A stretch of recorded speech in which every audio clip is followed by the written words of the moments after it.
Welcome friends. நாம் இந்த வீடியோவில் நிலக்கடலை பயிரிடும் முறை பற்றி பார்க்கலாம்.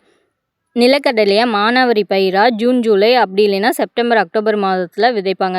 நீர்ப்பாசன பயிராக மார்கழி பட்டம் டிசம்பர் ஜனவரி, சித்திரை பட்டம் ஏப்ரல் மே மாதத்துலேயும் பயிரிடுவாங்க. மானாவாரி பயிர்னால் என்னென்னா, மழை பெஞ்சால் மட்டும் விதைப்பாங்க, விவசாயம் செய்வாங்க.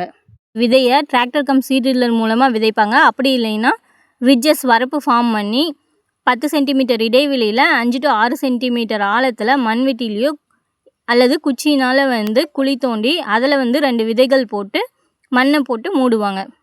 தேவையான ஈரப்பதத்தை மெயின்டைன் பண்ணால் 3 to 4 நாளில் விதைகள் முளைக்க ஆரம்பிச்சிடும். 7 to 14 நாளில் மண்ணுக்கு மேலே முளைச்சி வந்திருக்கும். விதைகள் விதைச்சதுலேருந்து 20 to 25 நாளுக்குள்ளே மஞ்சள் கலரில் பூக்கள் பூக்கும். 25 to 40 நாளுக்குள்ளே பூக்களோட இதழ்கள் உதிர்ந்து பூக்கள் இந்த மாதிரி தண்டாக ஃபார்ம் ஆகும். இதை தான் பெக்குன்னு சொல்லுவோம்.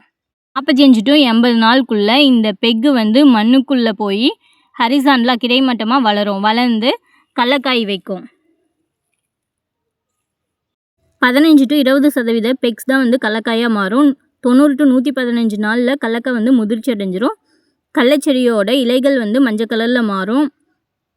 கடலக்காயோட ஓடு இதை தான் செல்லுன்னு சொல்லுவோம்.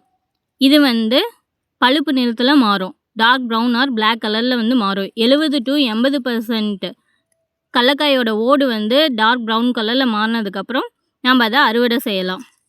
115 நாளுக்கு அப்புறம் கடலக்கொடியை பிடுங்கிட்டு அதில் இருக்க கடலக்காயை தனியாக பிச்சுட்டு 4 to 5 நாள் வெயிலில் காய வச்சுட்டு அப்புறம் ஸ்டோர் பண்ணி வச்சுக்கலாம். நன்றி.